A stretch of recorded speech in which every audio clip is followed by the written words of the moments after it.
Chris, you're coming, so I would stop recording, so there she is. And Chris Byrne, who's an actor as well, but producer. He's Mitch in the film.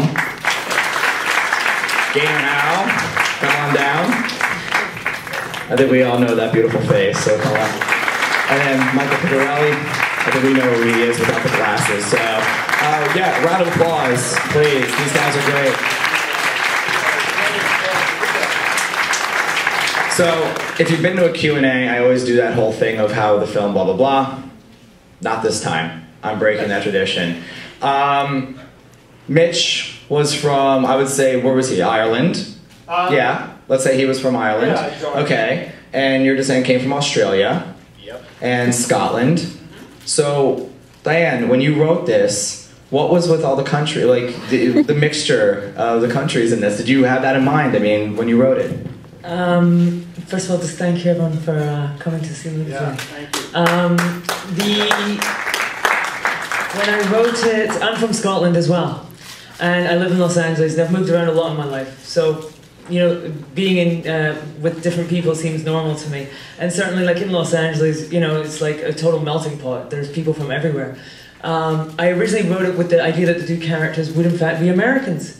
But then Gaynor, who's one of my oldest best friends, you know, I said, I need to find someone like Gaynor over here.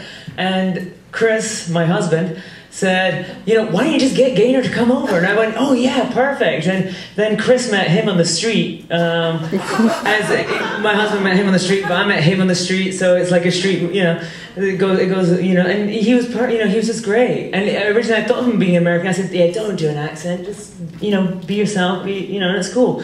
And weirdly, it felt to me like it added another layer. You know, there's a different experience to being an immigrant, you know, and so it made sense to me that these characters would go on that journey together, because especially for the woman, like when you're new in a place, you kind of like, you'll talk to people that maybe you wouldn't talk to otherwise. I've done it many times, you know, like, you know, like, you know, so you talk to people, and it made sense to me. Yeah. Nice. All right, I can't really see, okay, raise hands, right? I hate this thing. Can we get some hands up? Any questions? Yes. I just love the movie also. I thought it was so rich, texturally, cinematography, but the characters, I fell in love with you both. You were, You didn't fall in love with me? Cutting room floor. You're on the Believable, authentic, and just so real, which is missing in some films. But so I just had to, it's more a comment than a question. But thank you very much for writing it. Thank you. Thank you for acting in it. Very well done. Thank you. Anybody else? I hope I'm not missing anybody. Can you see? Back there yet? Somebody? Yes, I think so. When like a couple of the scenes, I thought they were so powerful, but there was no dialogue. Do you do that on purpose? Okay.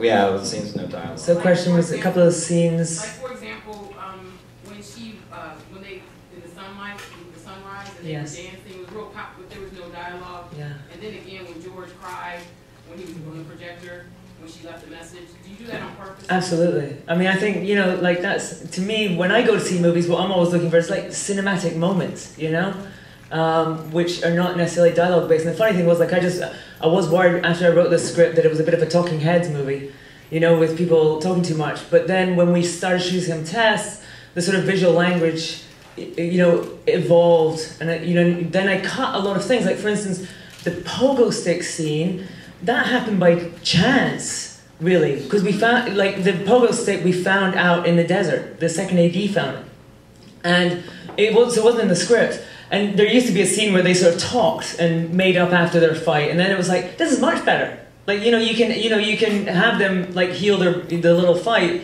in a way that doesn't, you know, need dialogue. So yeah, yeah.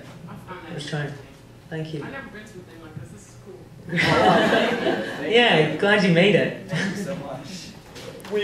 We first off, before we take another question, we really want to thank the Central Florida University, Jeff, Danielle, and Alex. Are you guys up there? Would you please stand up? First of all, ladies and gentlemen, what you guys have got here as a film festival is really quite incredible, and this whole event has been amazing. Those guys got in touch with us about 2 months ago, telling us that they were going to be our marketing team on the streets here for our specific film. And Randy, I don't know if he's in the house or not, but Randy is their teacher, or he set this program up, and it's absolutely phenomenal. It's a great idea, and I think they're going to try and roll it out nationwide. So I just wanted to thank those guys. They helped us enormously, and wanted to give that to them.